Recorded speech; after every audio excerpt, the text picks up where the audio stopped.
Yes, yes, yes.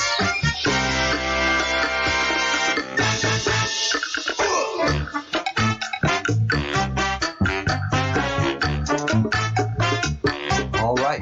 Good morning, everyone. Good morning, good morning. Welcome to, I think, the most interesting show on the internets today. We certainly have a lot to talk about, and we do a lot of talking here. And we do a lot of listening, too, which is pretty spectacular. The most important part of learning is learning how to listen and how to hear others and how to bring in new information that might not agree with your point of view.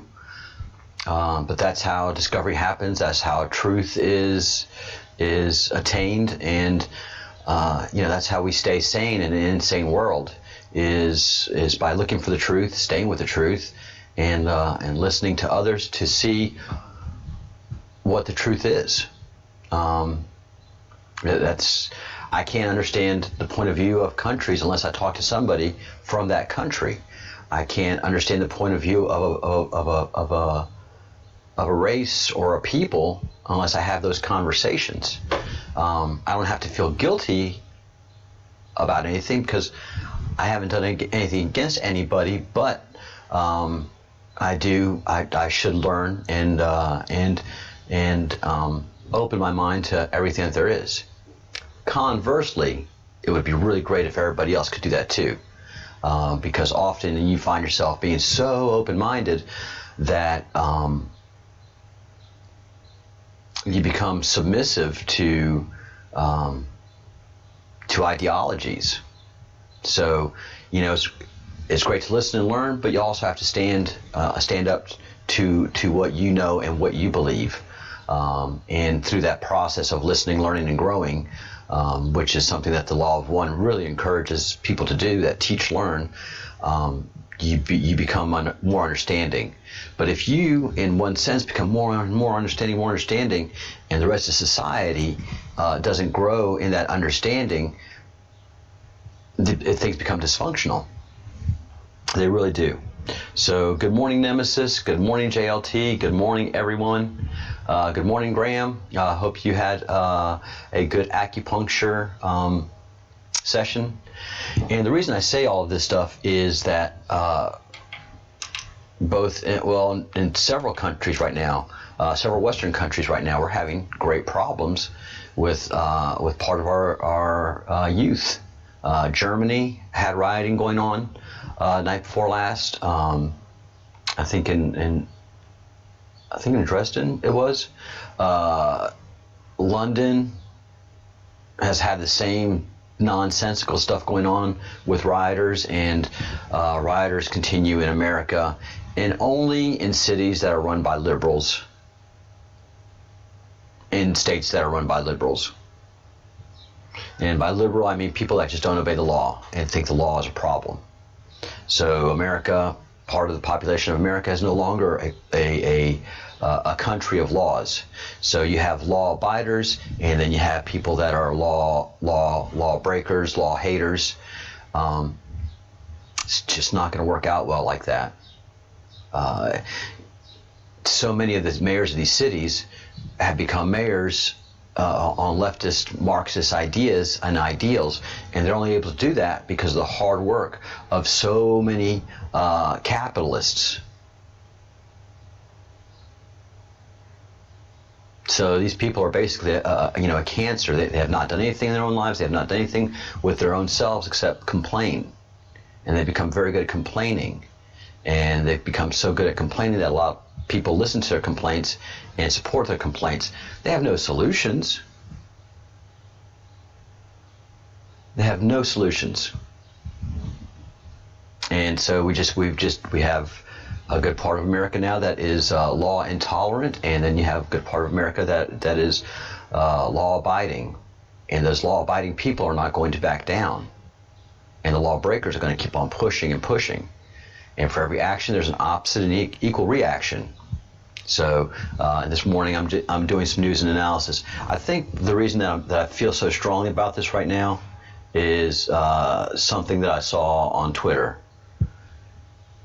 and it's disturbing. But I think everybody here is grown-ups, and probably get this will get demonetized if not blocked for showing this. But random violence is coming to America, and they're just a certain set of protagonists and antagonists, and then you're just going to have a whole lot of victims who are going to be really tired of being victims. So let me cue this video up that I saw that A, really got me thinking and talking like this, and B, really, really, really unfortunately makes me glad I don't live in America right now. So let me get this video queued up. It takes a minute because we are on streaming. Let me see where. All right.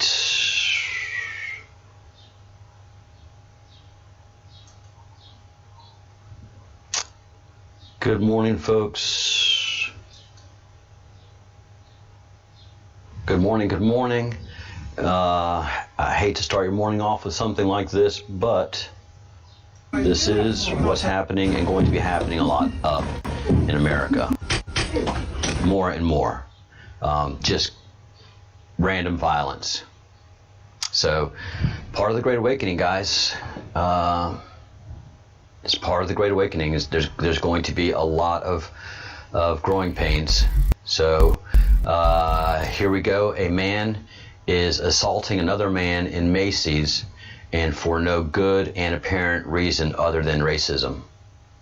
This is racism in action. Let's go. This is America today. The guy on the floor is an employee. Don't touch me, nigga. Don't touch me, nigga. And then this guy, for no apparent reason. Yeah, them bitches hurt, nigga. Them bitches hurt, nigga. Stop moving, nigga. Sorry, man. And this is lawlessness in action. Nigga.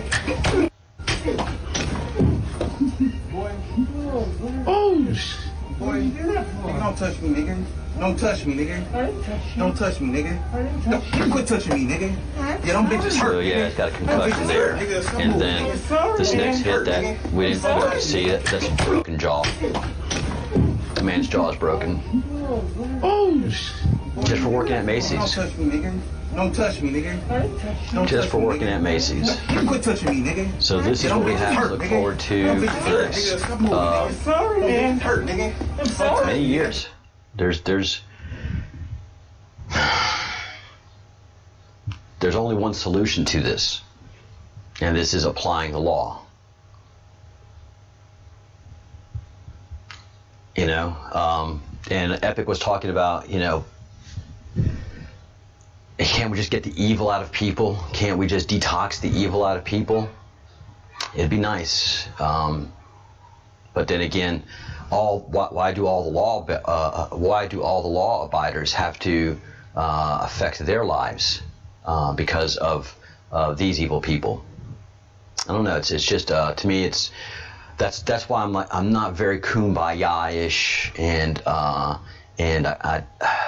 ironically enough, I don't feel so strongly of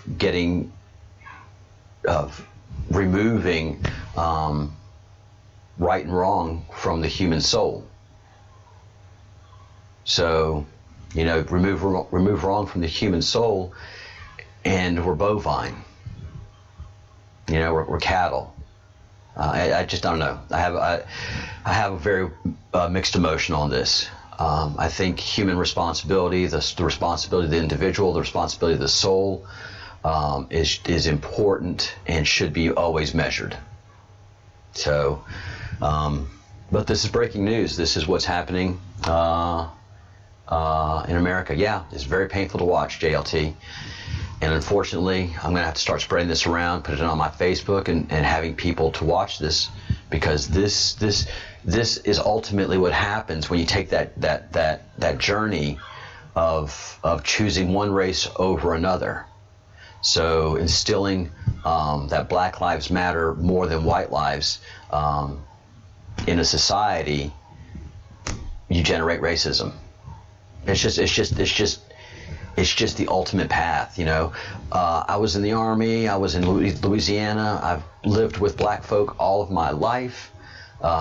Never thought we'd come to this. And there's no reason. I mean, we're in 2020. There's just no reason for this. Honestly, black people, white people, Chinese people, all have it the same in America. America is the only multicultural nation. Think about that. You know, Europe, most of your cities, except for the big Muslim invasion that happened over the last few years, but for the most part, all your European cities are European. You know, it's not very multicultural in Spain or Germany or France. It is more now than it was 20 years ago and 30 years ago, but you're still your prevalent society is what's prevalent. Where in America, we have people coming in from all over the world all the time, trying to make their way, and you know it's been the melting pot of nations. China, you know, they're a monolithic culture or a mono-race culture. I mean, there's just Chinese in China. In your big cities, you'll have some white folk. Rarely do you have a lot of black people, but you get out into rural China, they've never seen a white person. They've never seen a person with blue eyes. You know, one of the things that kind of tickles me sometimes is in talking to people that go to China and go out to the rural areas, and they go out to a rural city, and a city that's just never seen. And this has happened a few months ago to a friend of mine. Went motorcycle riding through China, and a few months ago now. No, it was before COVID. It was before Christmas. I guess 6 or 8 months ago now. Wow. And just stopped in the city. He couldn't stay in any of the hotel rooms because the hotels did not allow non-Chinese people to stay in the hotels, and for the most part, they'd never seen a white person. So as he was walking along and doing some shopping and looking for something to eat, people were following him, taking pictures of him. They'd never seen anything like that. So yeah, America is built on people coming from all over the world trying to make it, and we've elevated one race over another. And for every action, there's going to be an equal and opposite reaction. So we've created black supremacists in America, and all that's going to lead is to Chinese supremacists, Latin supremacists, white supremacists. I mean, we did not have a white supremacy problem in America. We didn't. Laws applied to blacks just as well as it applied to whites, and unfortunately 40 years ago we let our educational system go, and part of the thing that happens is people were getting poorly educated or miseducated, and now we have poverty-stricken areas that are racially divided, and now we have racial uprisings and this happening. That's my news and analysis. That's my opinion. Something I've been watching a long time, and something that I see with amazement here in Spain. You know, when I was younger, many people would say, you know, you Americans, you're just very, very racist. And when I come to Spain, and I'm like, no, you know, we're not. And it was people here in Spain that just see the news. That's the lies from mainstream media that are sent over. And it was, you know, 30 years ago when I started hearing this, 30 and 20 years ago. And I didn't come to Spain for many years because I couldn't afford it when I was working in my career. I couldn't take the time of vacation plus afford a trip over here to Spain. So I didn't come for many years. And then when I came, there had been a lot more people from around the world moving to Spain, and the racist comments I was hearing from the mouths of people that were calling me racist, my country racist 20 years ago, I laughed, man, because I told them, I was like, don't you remember 20 years ago telling me how racist America? Listen to the language you're using, talking about black people, talking about Chinese people, talking about Muslims.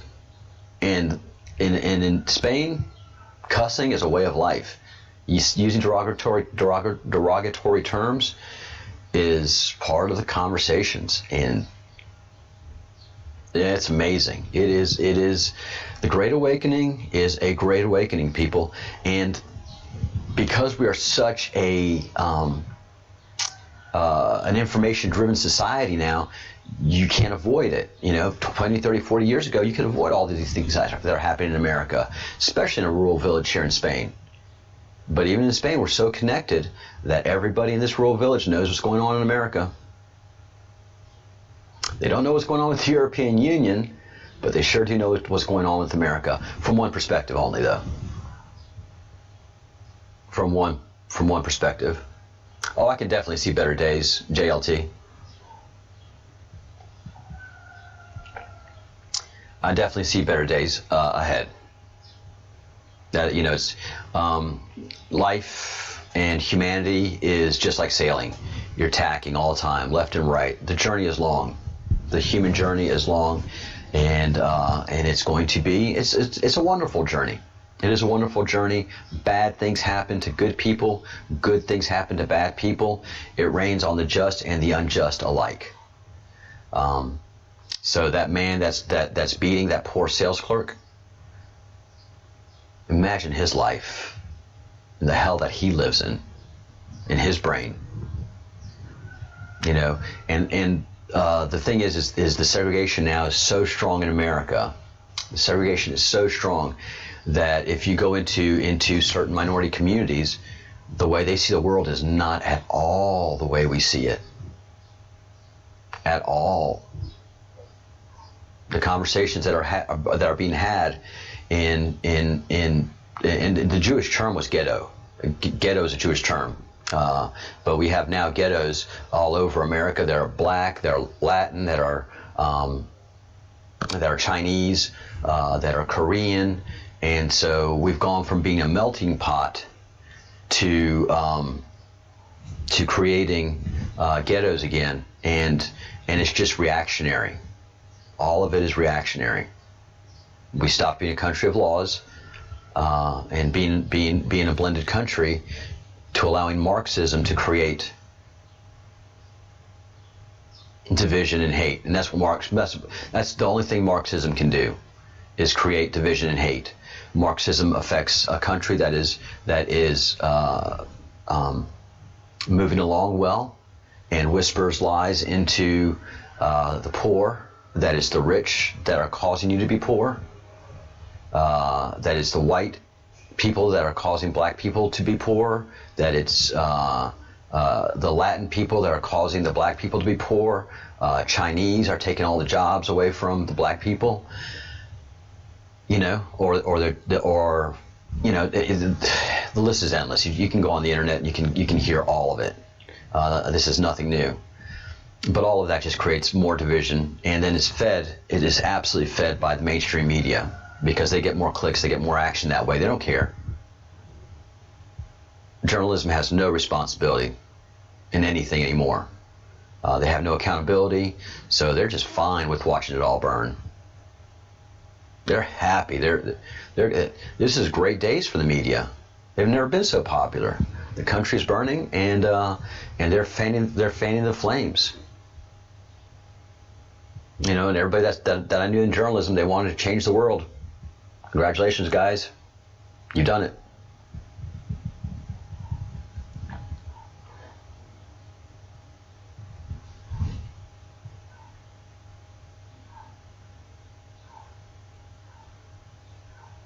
I don't know if a new world order is going to take over. There has to...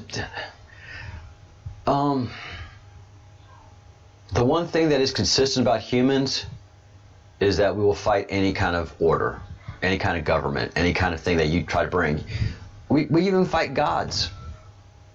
We have rebelled against every god that has walked this earth.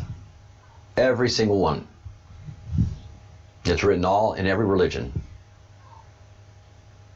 We are a rebelling people. The only way I can foresee a new world order is when we finally achieve immortality. When we achieve immortality, that is when we grow as a humanity. But as long as we have 70 to 100 year lifespans, the new generations that come in are coming in ignorant and staying ignorant. They have no direction. Once immortality is established, you know, you live up to 100, 200 years, you're just not going to be an idiot anymore. Like this guy that's beating the store clerk. You outgrow that. So I think when we achieve immortality, which is on its way, I think that's when society will change. I don't know if it'll be a new world order though. The term new world order really bothers me. I guess that rubs me the wrong way. I don't like it, man. I don't like it. I like being an individual. Hi, Gene. How are you? Nicola, how are you?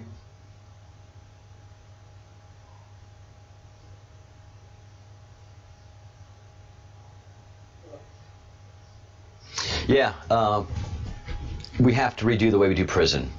That is for sure. That is the one thing that is clear to me. I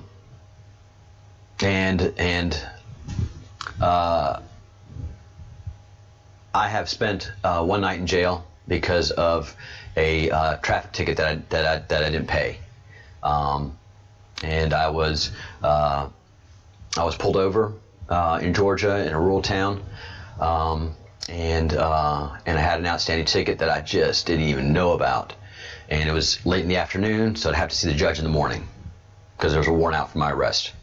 And so I spent the night in a jail, and it was the most eye-opening thing that ever happened to me.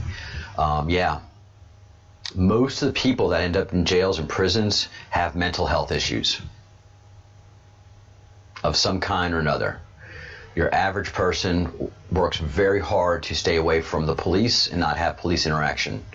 And 30 years ago, man, the cops are just great. 40 years ago especially. Cops were funny. Cops were great. You know that they,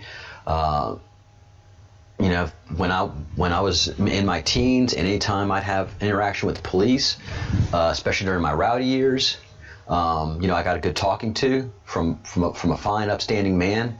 And what those police said to me when they had my attention was always a life-changing event. So with making police professionals, you know, and training them instead of being better citizens ourselves, well, we've made the police no longer part of the society. They're some kind of unit out there now, and they're not supposed to have feelings like we do. And that's the craziest thing to me. Well, the police shouldn't. No, it's not the police. It's you, the citizen. It's you, the criminal. It's not the police's. The police should be there strictly to enforce the laws that are written on the books. Now, if they're arresting mental health issues, government should be paying attention to that. Their citizens are having mental health issues. Why? And all you do is you have leftists tell you, well, it's the police. It's the patriarchy. And just the silliest fucking things in the world, quite frankly. No, it's you, the citizen, that's the problem. It's not the police. Does corruption happen? Sure. Bad cops, bad people, blah, blah, blah, blah. It's not systemic. What is systemic is we have bad citizens in America now. We have a lot of bad citizens in America. We have a lot of bad citizens in Great Britain. And we're getting more and more bad citizens in Spain, Italy, Greece, Switzerland, because we're allowing citizens to be bad. We're punishing the law abiders. We're punishing the law givers. We're punishing the law appliers and rewarding the lawless. And that's all that's going on right now. That's all that is going on. The Capitol Hill Autonomous Zone, the CHAZ, what they call it. That's not solving any problems. Nothing the rioters have done has solved any problems.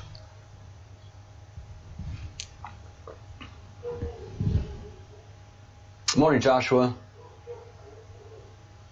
Yeah, kind of heavy this morning because of what's happening in America, and it's happening in many other countries too. And what concerns me, of course, is that governments do what they do best. They ignore it because governments are incompetent. Why do we want to give governments more power?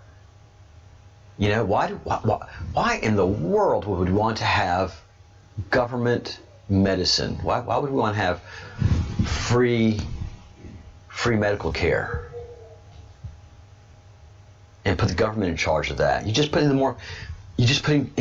most incompetent people in your country in charge of some of the most important things. Everything government runs is a disaster. Everything. Businesses have to A, stay functioning, B, provide a good product, C, keep the customers happy, and D, make sure that they're profitable so that they can stay functioning. Governments don't have any of those ideas at all. So, and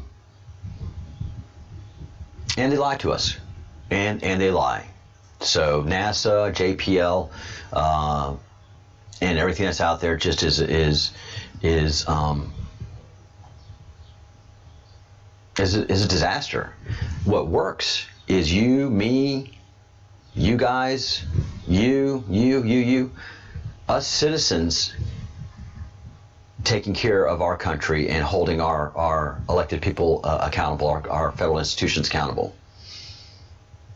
It's we the people, guys. It's we who've let the governments go. We've stopped voting. We've stopped making demands of government. We've stopped making them accountable, so they become unaccountable jerks. So that's just your morning thought. New World Order, not interested in it. An elevation and suddenly becoming, getting rid of evil, not interested in it. Making us better citizens individually, and holding us individually accountable for our actions, very interested in that. Holding the soul of that man that was beating that other man accountable, holding the soul of that person accountable, not the body and being, but the soul of that man. And that's what we've lost. That is functionally what we've lost. And that is the great awakening I feel that we need to embark on and move forward on. It's not the constant chatter to the law abiders. It's talking to the lawbreakers. And wasn't that what Jesus was all about? Talking to the sinners, talking to talking to those who had gone astray. And one of the biggest things that Jesus was on the planet for was bringing the house of David back into proper Judaism, bringing Israel back into what was fundamental Judaism, not what the Pharisees had created, and not what the other divisions of Judaism that had established itself over a successful time. So, yes, it's up to us. It's going to be up to us, and that's what the Q is all about. Educating, teach, learn, and ultimately, the more we know, the stronger we can hold accountable those that are not being good citizens. All right, let's go to the Schumann. I didn't get a chance to go to Gage's Wages World this morning. I keep calling him Gage, just because he's he's country, and he sounds like a Gage. I don't know. So Wages World, I didn't get a chance to go to Wages World, but he's taught me well. So the first thing I did do this morning before getting on with you guys is taking a look at the Schumann, and it's busy. Frequencies are heavy. We have spikes. We're not having thumpers, big thumper spikes, but we are having everything in the frequency sets and spikes happening. And also there is Wage talks about more weird UFO activity style stuff around the sun as well. So interesting times we're living in. Really, really interesting times we're living in. We definitely have aliens. They're around our planet, our sun. They're active in our solar system, and that's going to come to a head here in the next year or two, because there's just way too much activity not to be able to say, as a humanity, what is up with all these alien spacecrafts. So, not the time I expected that we'd be living in right now, in many different ways, but the time that we're living in, and it provides its own excitement for me. It provides its own adventure, and more to me, the individual soul is starting to manifest itself. The hive mentality does away with the soul, does away with your individual responsibility. You are part of the collective. So as long as you're doing it within the collective, you're not responsible for your actions. So everybody that's been doing the looting is not responsible for their actions because they're part of that hive mind mentality. Everybody else is doing it, so I get to do it too. I am excused. Go over to the red pill group, you go over to the Q type people, and they're like, what in the hell are you doing? Why are you destroying your own community? Why are you destroying this man's business? And so part of red pilling is taking responsibility for your own actions, your own soul, and knowing that you are a you. You are not a they or a them. And that's why, again, the Q people will not participate in a new world order. We'll participate in a nation of laws, but, my country will talk to your country through our representatives. We're not going to go to a UN and make laws there that affect the whole world. No. The UN is a failure. The organization before it, that was the precipitous to World War II. What was it? What was it before the United Nations? It was Justice or something like that. Justice League's some DC comic thing.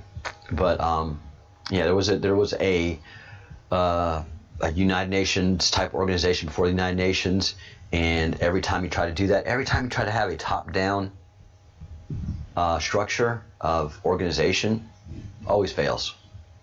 Always fails. If you have a bottoms-up organization, with good management, then you have a good functioning whatever it is. The more you have the leader removed from the most bottom part of the organization, that's where you're going to have trouble. One of the really incredible things about Donald Trump, if you watch the documentaries before he was president, he has several, people followed him.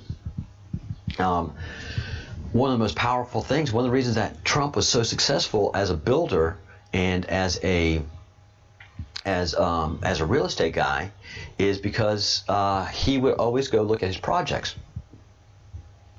and he wouldn't really talk to management until he talked to all the workers after he toured all that was being done. If it was a construction project, he would go into all the rooms, look at all the floors, look at all the materials, look at all the construction sets,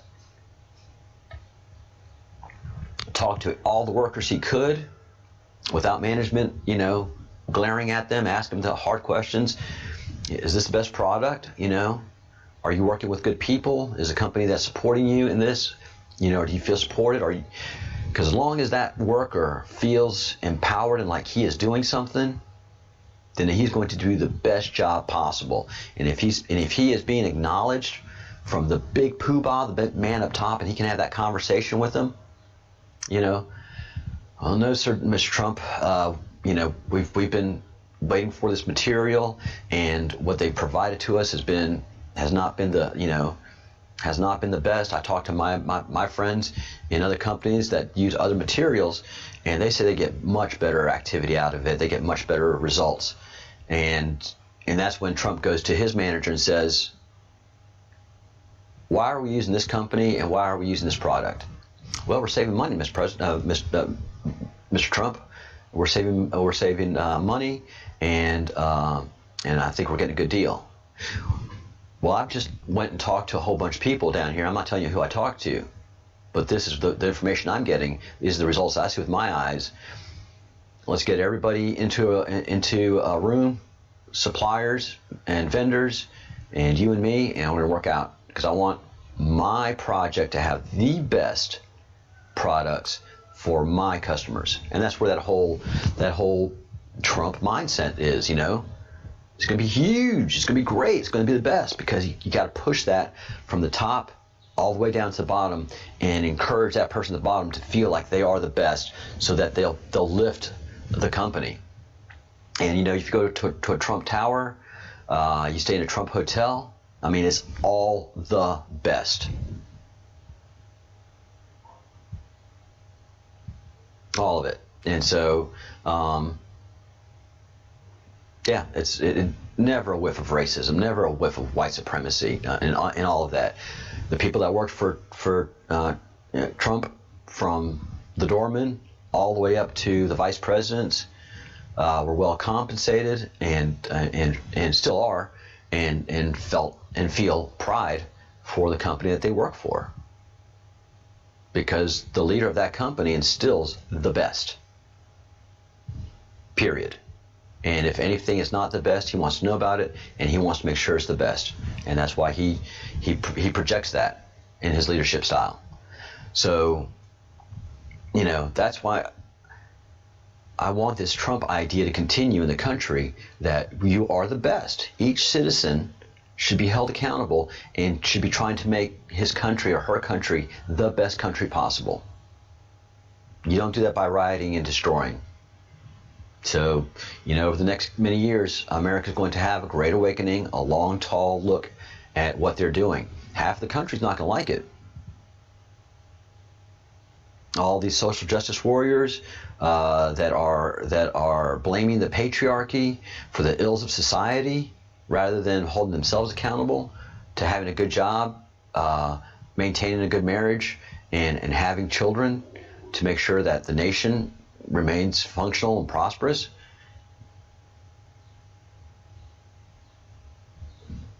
We're going to have to have that conversation, and it's going to be an individual conversation. It's going to be uncomfortable, and it's going to come from a leadership style that pushes greatness down to each individual person in that country.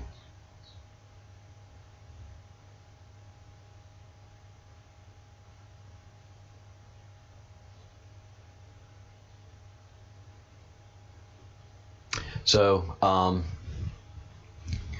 we have our activities, our Schumann, UFOs, non-stop activity with all of that, and then we have a very busy world. And part of this,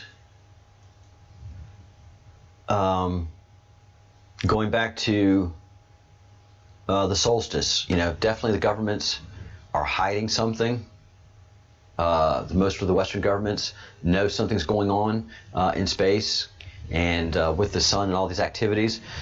So in this most ridiculous thing of not allowing people onto Stonehenge and watching the solstice, that also breeds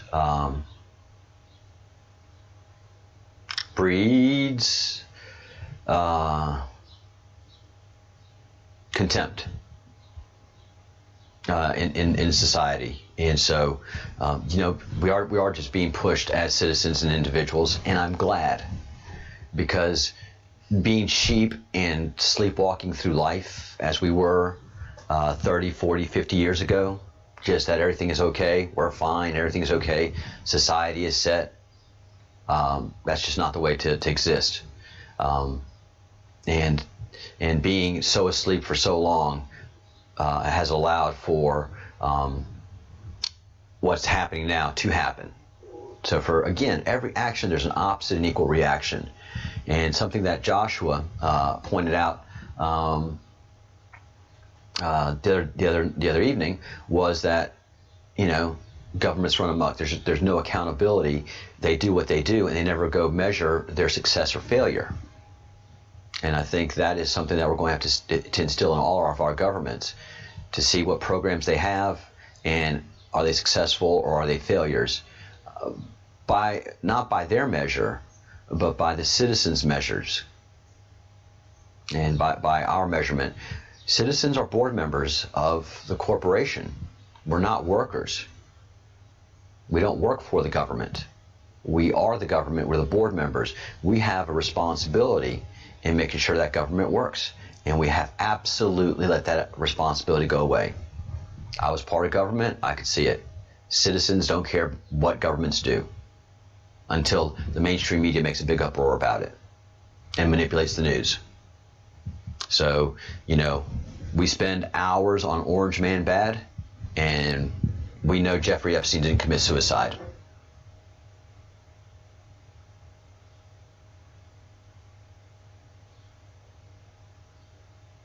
It just, we have to do a better job as citizens, as individuals. That's the takeaway of this.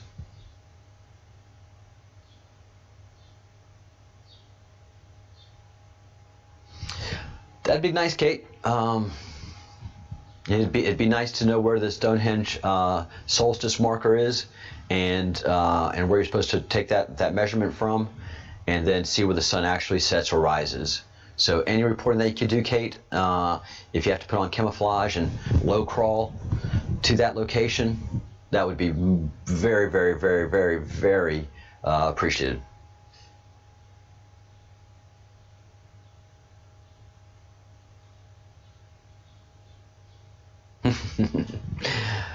Yeah, speak your truth quietly and clearly.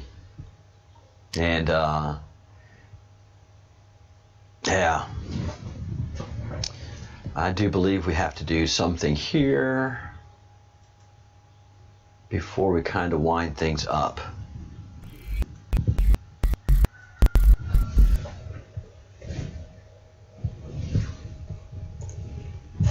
And I've talked about this several times already. I knew we were on our way to this the minute we took God out of the classroom. The minute we took prayer out of the classroom, I knew our civilization in America was on its way to what it is today. The minute a human loses spirituality, of whatever kind it is, whether it's Roman Catholic, whether it's Jewish, whether it's Southern Baptist, whether it's Protestant, whether it's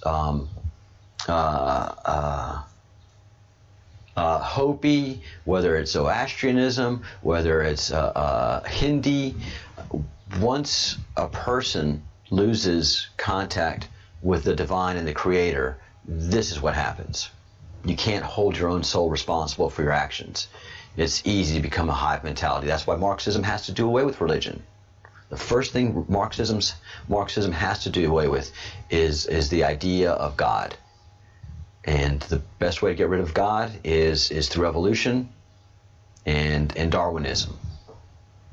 Once you get somebody believing in Darwinism and evolution, you've won the battle of getting rid of God out of their life.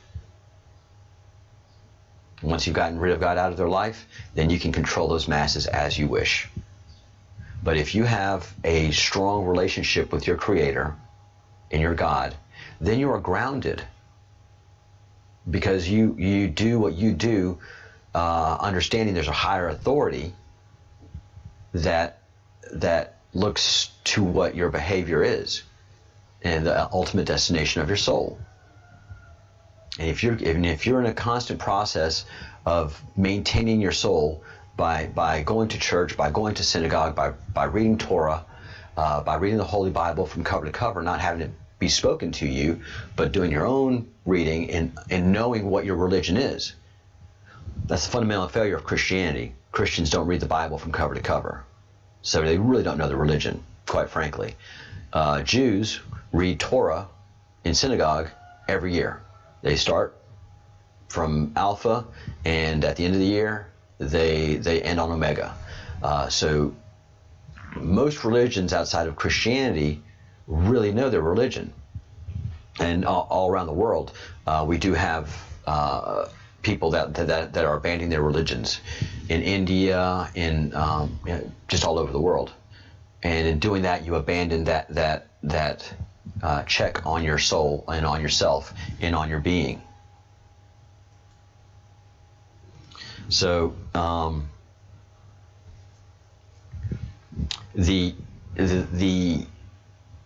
importance of religion is not we control the masses, we control the humans. No, religion has always been about your soul, curating your soul, and making sure that your soul is ready for whatever journeys it has to move forward. Have men corrupted religions? Sure. Why? Because again, the masses trusted those people with their religion. They did not read the Bibles themselves. They did not demand to read the Bibles themselves. They were lectured to it, and then they gave up the power of their soul and of their religion to people that didn't deserve it. So it's the responsibility of the laity to maintain the religion. A priest is not better than any other human. The Pope is not better than any other human. That average Catholic person, that average Protestant person should read the Bible cover to cover, understand what they are professing, understand what they believe in. That's just the only way that humanity works. The individual has to be responsible. And so you always look to read things to give you comfort and solace.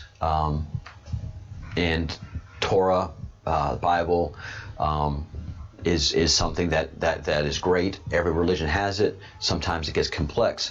But then you have people that can take great understandings and filter it out into poetry. And poetry is just something that gives you focus of your feelings, of your emotions, of your soul. So one of the greatest poems that talks about the soul in an indirect way is Desiderata. Desiderata is probably the most amazing thing that I can read again and again and again, and always have renewed faith, renewed understanding, and the will to go on. Desiderata. Go placidly amid the noise and the haste, and remember what peace there may be in silence. As far as possible, without surrender, be on good terms with all persons. Speak your truth quietly and clearly, and listen to others, even to the dull and the ignorant. They too have their story. Avoid loud and aggressive persons. They are vexations to the spirit. If you compare yourselves with others, you may become vain or bitter, for always there will be greater and lesser persons than yourself. Enjoy your achievements as well as your plans. Keep interested in your own career, however humble. It is a real possession in the changing fortunes of time. Exercise caution in all of your business affairs, for the world is full of trickery. But let this not blind you to what virtue there is. Many persons strive for high ideals, and everywhere life is full of heroism. Be easy. Be yourself. Especially do not feign affection. Neither be cynical about love, for in the face of all aridity and disenchantment, it is as perennial as the grass. Take kindly to the counsel of the years, gracefully surrendering things of the youth. Nurture strength of spirit to shield you in sudden misfortune, but do not distress yourself with dark imaginings. Many fears are born of fatigue and loneliness. Beyond a wholesome discipline, be gentle with yourself. You are a child of the universe, no less than the trees and the stars. You have a right to be here. And whether or not it is clear to you, no doubt the universe is unfolding as it should. Therefore, be at peace with God. Whatever you conceive him to be, and whatever your labors and aspirations in the noisy confusion of life, keep peace in your soul. With all its sham, drudgery, and broken dreams, it is still a beautiful world. Be cheerful. Strive to be happy. Say good things, think good thoughts, do good deeds, practice forgiveness.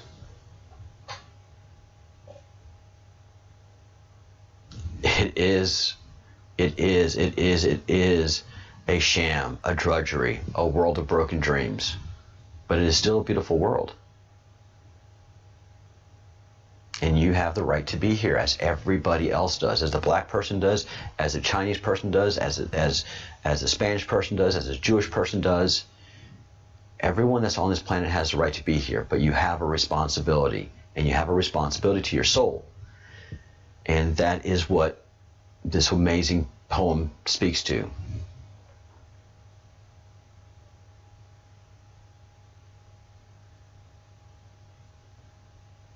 It speaks to your soul. And we should speak to our soul. And we should encourage everybody else to speak to their own soul as well. Because that's where the greatest of awakenings happens. In a conversation with yourself, with your soul, with your own being, with your own life, with your own mortality. So, thank you, Sherry Loveler, for having this website, and she does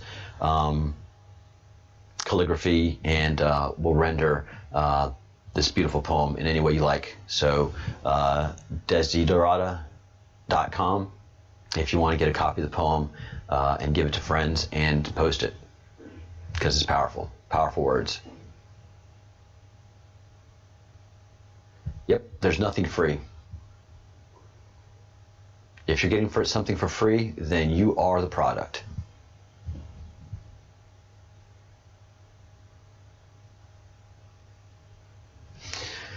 All right, guys. So that's news from the world. That's news from as I see it. That's the analysis as I see with the Breadcrumbs Project. As always, I try to stay as grounded as possible. Try to stay as grounded, so I can see things from the ground position. I do not like to get too far up high and look at things from a 50,000 mile point of view. I stay close to the ground, and that's where my analysis comes from, and I just follow breadcrumbs. I can't follow fancy free ideals and ill thought out notions, because I am accountable to my soul.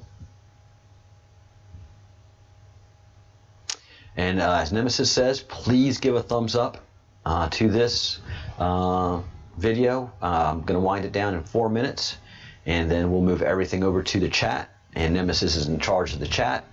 And our fellow mods, congratulations, new mod Kate. You haven't bounced anybody out yet, so we're going to see how you do on that. And thank you all so much for hanging out with me. We have a long journey and a lot of work to do, and I sure do love doing the work that it takes to make this happen and to bring clarity to my own soul and my own mind in doing these analysis. You know, it helps me a lot to talk these things out with you guys. And I really had to talk this out with watching that video of that black man beating that store clerk for no reason. That is that's something that I needed to talk through, and I have, and I've not that I feel great about it, but I understand, and understanding is half the battle of learning. Yeah, my roosters. I live in the country. I live in a small Spanish fishing village. And yeah, I've got all this high tech here. But you walk out the door and it's, you're going back a few hundred years.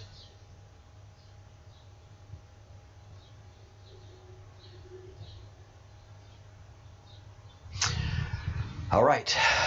So as we wind things up here in this morning show, if you have anything on UFO activity, anything that you've picked up on, please email me at thebreadcrumbsproject at gmail.com. We are on the Facebook machine, and we are also at the Breadcrumbs Project. Look for our very cool logo like this, and you will be able to spot us. And we're also on Twitter. We don't like going there. It's the dumpster fire. And we're on Instagram. We like going there less because it's a dumpster fire on wheels. So it is a very active, moving dumpster fire, and you just never know where it hits. So thank you for being with us on the Breadcrumbs Project, and everybody have a great day. We'll see you.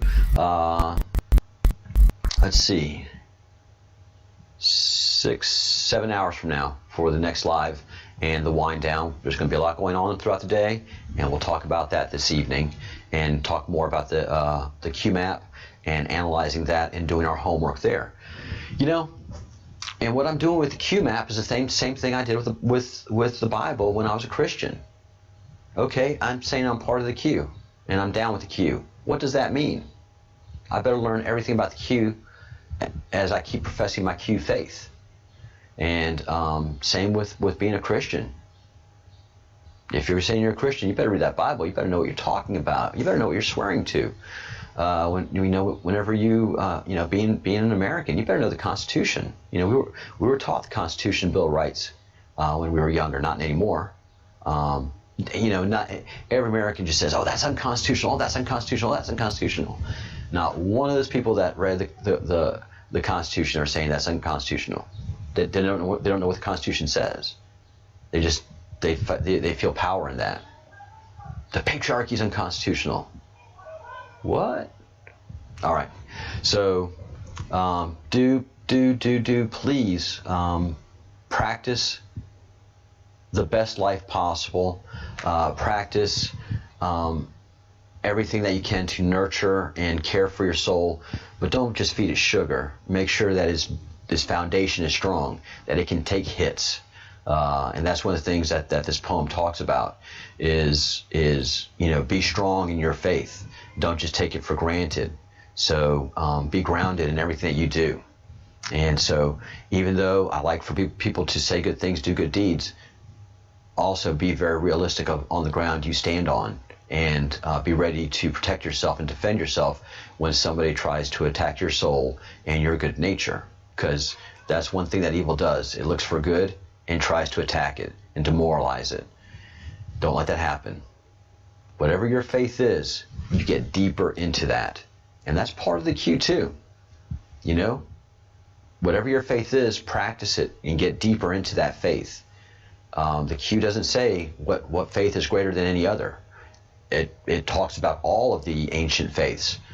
But what it does make clear is that you should be practicing your faith, and you should know exactly what your faith is all about. If it's Hindi, just like Partha and Angel do, they know their faith, and not only that, they know the other faiths too, and they understand that they all have a synchronicity. So please, please, please, if you don't have a faith, find a faith, establish a faith.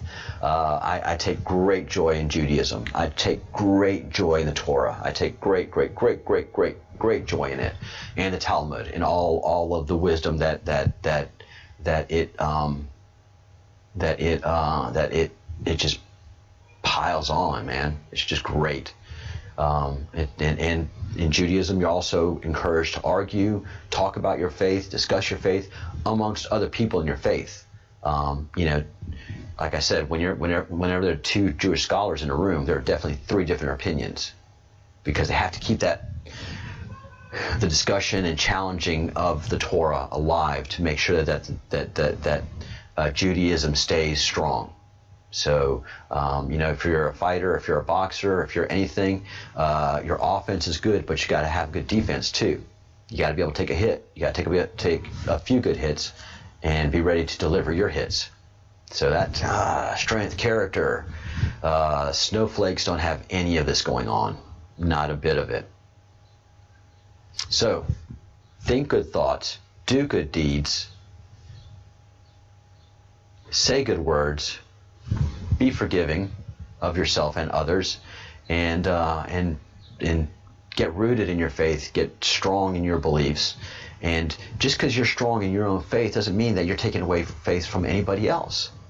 It's only those obnoxious people that say my religion's the best and your religion sucks.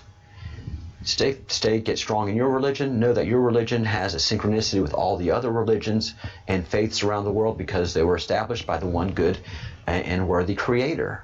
And so being rooted in your faith does not take away from anybody else being rooted in their faith. But what certainly does happen is when you try to blow out somebody else's candle, it doesn't make your candle shine any brighter. And what happens is whenever you blow out a candle in a room, it makes that room much dimmer. And that's why I don't like us being mean to each other and talking each other down in the chat room, and all that intimidation that went on. Blowing out anybody's candle does not bring brightness to the room. If everybody's shining their candles, the room is bright, and knowledge and wisdom will surely abound. All right, guys, have a great day. I will be talking to you in the chat room throughout the day, and have good chats.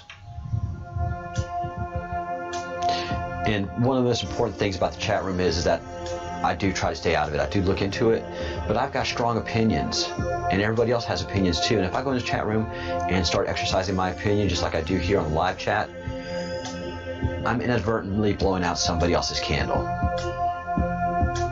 And I don't like doing that. So, if there's things in the chat that I think that I need to address later for clarity or for bringing truth to a situation, I will do that. But I'm not going to come into the chat room and start, doing what I do here online. It's just not right. It's not right. So that's why I don't go in the chat room. But I read everything that's in there, and I'm impressed. It's moving. It's powerful what you guys do in the chat room. I think it's probably the best part of the Breadcrumbs Project is the ability to speak your mind, not just to listen to some guy talking online, but the ability to take what's been talked about and then process it and bring it to a group of people in anonymity that you won't get picked on. It's just your brain, your thoughts, your soul in an anonymous room trying to work things out. Preaching your truth and listening to the truth of others and working through life like that. So the chat room is, like I said, is probably the most important thing that we have here. So Nemesis, make sure you do a good job with those folks. All right, guys, I will see you later.